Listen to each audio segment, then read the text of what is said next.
Hi and welcome. We're going to have a look at the Fugue in G by J.S. Bach, and it is currently on the ABRSM Grade 6 syllabus. The material that Bach uses for this, the main idea, is pattern-based, isn't it? It's not a beautiful cantabile melody that absolutely was written a lot in this time, but that's not what this is. This is a pattern-based piece, and one can see why commentators often say, don't they, how the music of Bach or the music of the Baroque period is very mathematical. And I think, generally speaking, is a sort of legato touch for the semiquavers and a non-legato touch for the quavers, and we'll see that in action now.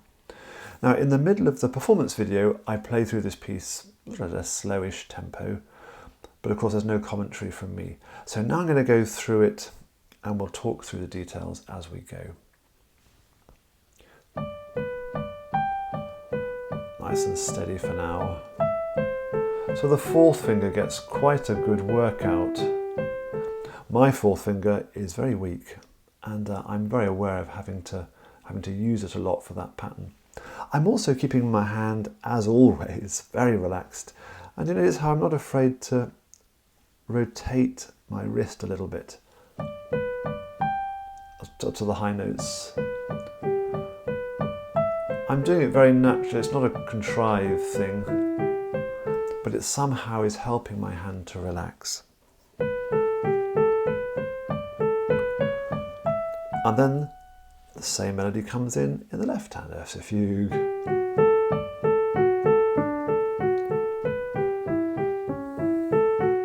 And this touch is what I would use, so it's not staccato by any means, is it? And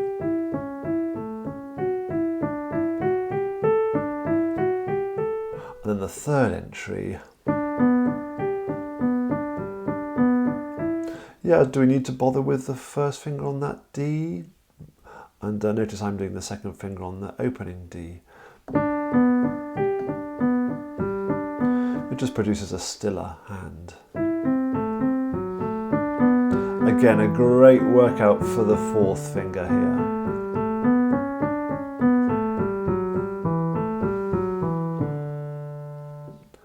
So in my practice, that would be the first thing to do, to play through those three entries of the main melody.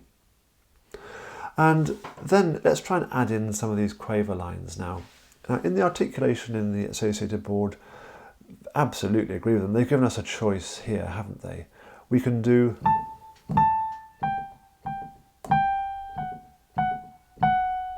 that sort of linking up of the first two notes, or not, which is why there's the little line through it. There's a judgment to be made there. So now let's put both hands together a little bit and see what we come across. I'll go nice and I'll just slow it down a bit.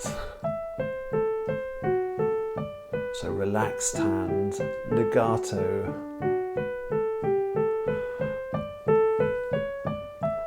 And now when the second entry comes in,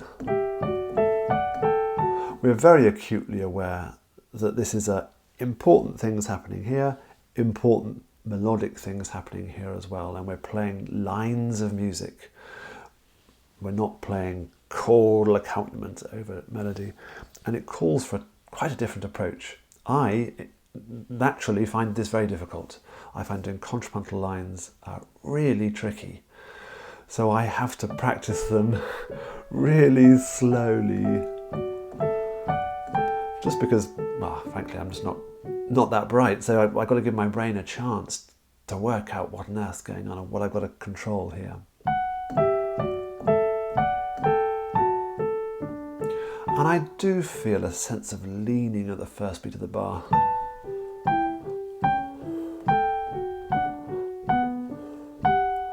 And notice how the first note at the beginning of the bar, where I'm leaning, is the crunch, is the appoggiatura.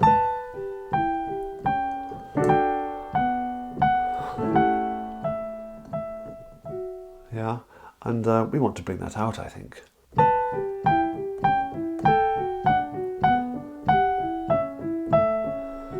And now this bit. Really work out what's going on. Am I scalar or am I not scalar?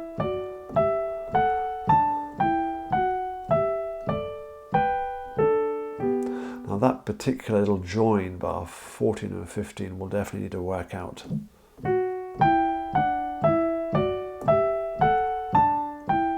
And I like the thumb on this E there, because that's going to get my hand ready, set up for that chord, which in turn gives me a split second to go and grab my D. I would take that bit apart, bar 14. Careful of the fingering at the start of there. Just that bit. I might change the rhythm. Can I whop out to the left hand?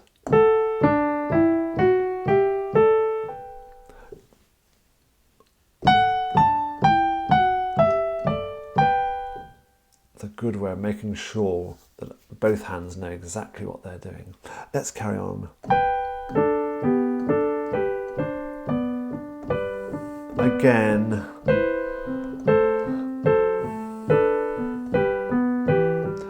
Good left hand, fourth finger workout.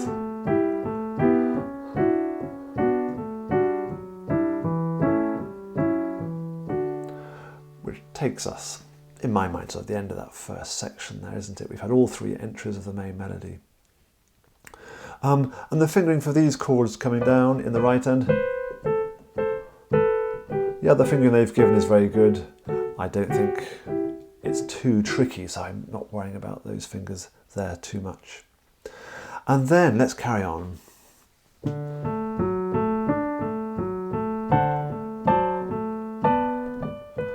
Now, almost every bar aims towards the beginning of a bar, doesn't it? There's a very definite lean at the beginning of each bar. Now here, what I've done is I prefer to play that D in the left hand.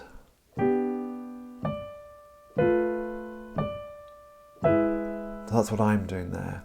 From the bar 25.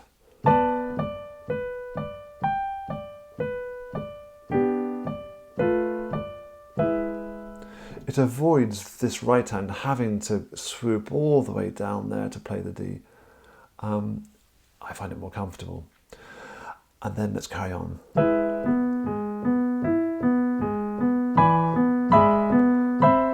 Heading for that chord, surely. And that chord.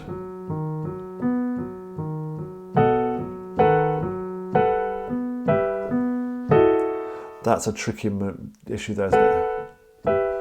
That second finger's got to get into there and enjoy the beautiful dissonances that Bach is setting up for us here.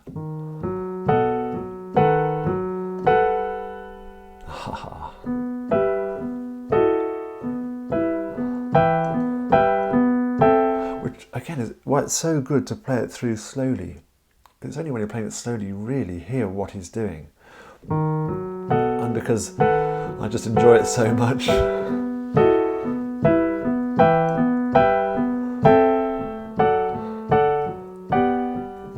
And if we did on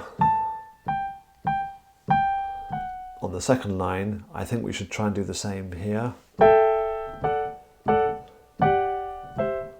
Yeah.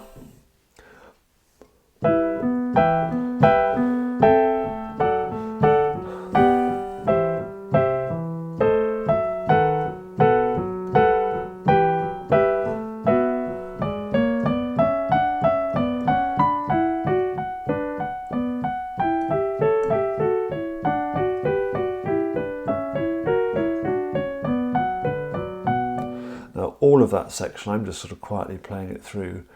It does take some time to work out what's going on. Mark in the fingerings if you need to, and stick to them assiduously. I find you get into complete muddle if the fingering starts to go wrong and the lines just start to break down. So I would definitely be practicing that hand separately to start off with, but you don't need to watch me pretend to do that now. I also take note of the geographical shape. So for example, in bar 39 here, my brain is going, my brain is saying, just make sure I hit those 3 notes there. I'm not even reading all the sharps there, which get a bit highfalutin. Just play black notes up.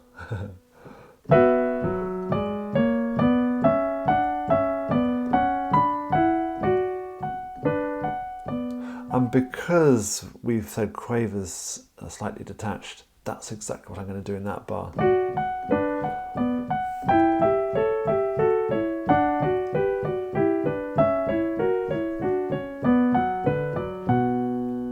And that bar, again, is very difficult. It's an arpeggio, but with a little kink in it.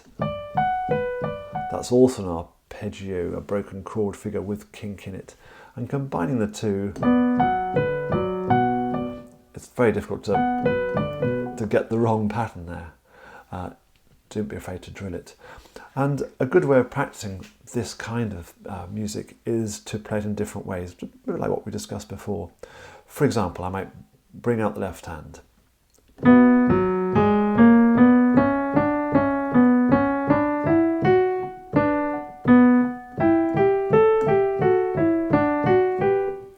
I might swap over. I would then experiment with staccato and legato. Let's do staccato left hand.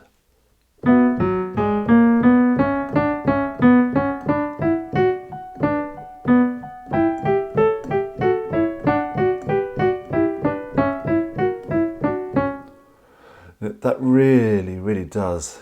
You can feel your brain. Well, I can feel my brain cells just going berserk with energy, and just trying to do that.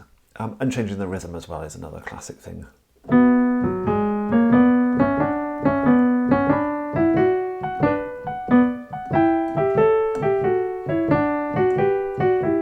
And each time I'm bringing that hand out louder deliberately, as I say, as part of the practice regime for that. I think we got up to this bar here, hadn't we? Let's carry on. Slightly detach those quavers. Again, working out the pattern here is not straightforward. Neither is it to talk at the same time as you play it. And we're sort of on safe ground here now. Keep that appoggiatura, that lean. Is that meant to be an A? Or an S sharp there? Poof.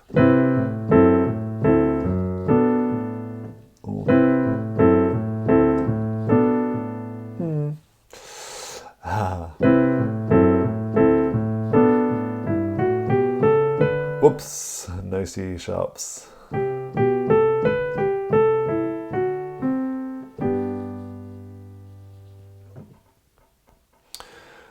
So in your practice, definitely take it hands separately, play with different articulations, play with different rhythms, play with different louds and softs between the two hands, and absolutely crucial, go very slowly. Split it up into small chunks. And in terms of touch, incidentally, I've absolutely no pedal going on here, composed 1720s. That said, I'm not somebody who thinks that whenever one plays Bach we should never use the pedal. There are times where I might well, because I'm playing it on a piano.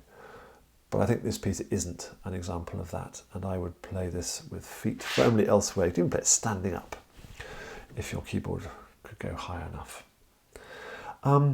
If there's anything I've skipped over too quickly or not explained, please do come back to me. And of course you've got the performance video to refer to as well. Best wishes. Bye-bye for now.